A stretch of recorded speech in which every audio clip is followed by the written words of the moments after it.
Hello po ulit, kamusta po kayo? Ganun din po sa mga bago lang po na dumaan dito sa channel natin, kamusta po? Ngayong araw po na ito, ang ituturo ko po sa inyo ay ang kantang Sampip ng parokya ni Edgar. I hope po na magustuhan niyo po ito, at kung magustuhan niyo po ang tutorial natin, wag niyo pong kakalimutan na mag-like and subscribe. Simulan po natin.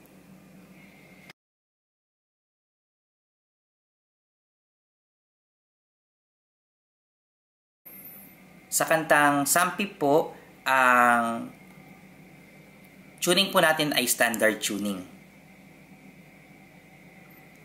E, A, D, G, B, E.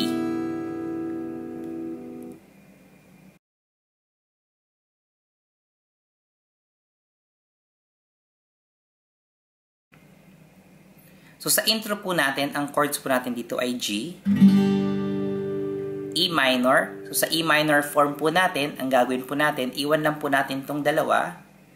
Ito pong index tsaka middle, yun po yung ililipat natin sa E minor chord. So lagay po natin itong index sa 2nd fret, 5th string, 2nd fret, 2nd fret, 4th string naman po yung middle finger.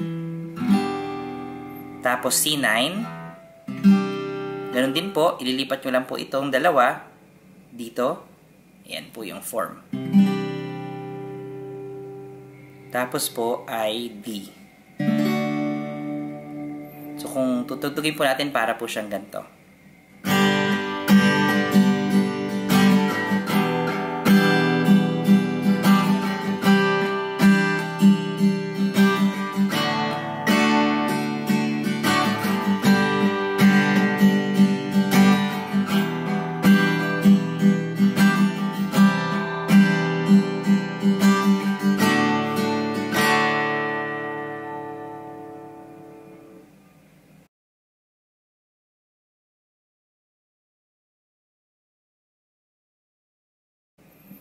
Sa verse po natin dito, parehas lang rin po yung ginamit nating chords or gagamitin nating chords sa intro.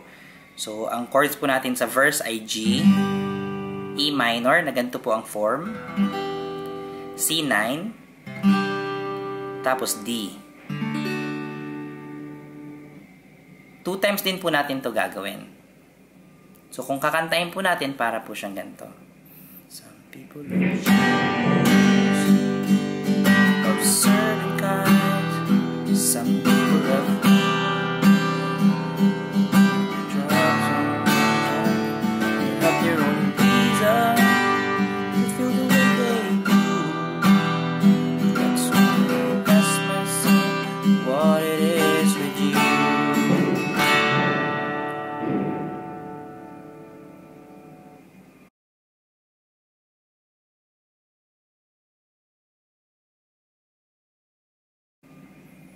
So sa chorus po natin, ang chords po natin dito ay C9.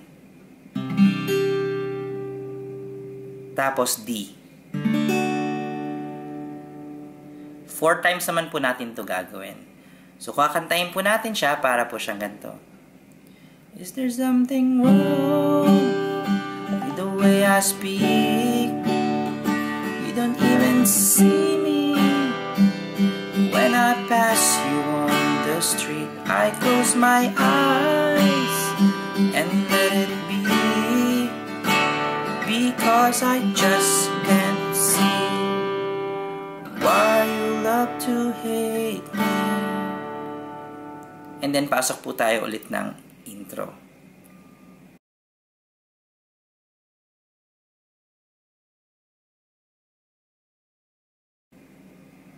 Sa solo po natin, ang chords po natin dito ay G, E minor, C9, tapos D. 2 times po natin ito gagawin.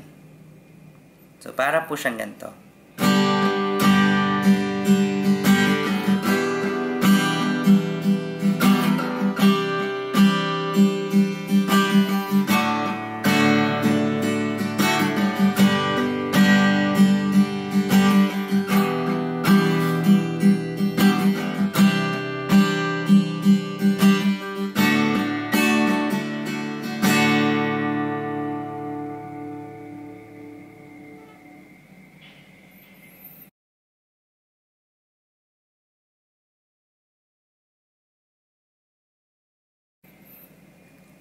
Sa bridge po natin, ang chords po natin dito ay E minor. Yung regular po na E minor ang gagamitin natin. Tapos D. Tapos C9. Tapos po D ulit. 2 times naman po natin to gagawin. So kung kakantayin po natin, para po siyang ganito. And it's such a face the truth that I don't have no reason to. Whenever I ask the question, I have feel the way I do. And I know it's stupid on my part to say that I love you, even though you know why you do.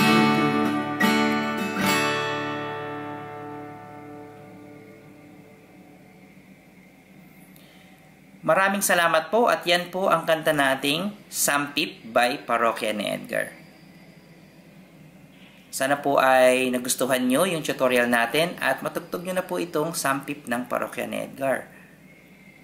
Kung meron po kayong mga comments at mga suggestion, meron po kayong mga request, mag-iwan lang po kayo ng comment nyo sa comment section below.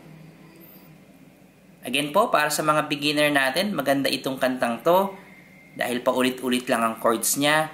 At medyo challenging ng konti yung strumming, pero magiging malaking tulong ito sa journey nyo sa pagigitara.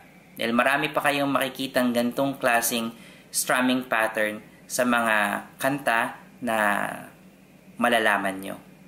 Kung nakatulong po itong tutorial natin na to at iba pong mga tutorial natin sa channel na to, huwag niyo pong kakalimutan na mag-like at mag-subscribe. Don't forget to hit the bell button din po para po sa mga upcoming videos natin at maging updated po kayo sa mga darating pa pong mga guitar tutorial natin. Ulit po, maraming salamat. Kita-kits po tayo next time. Maraming salamat po.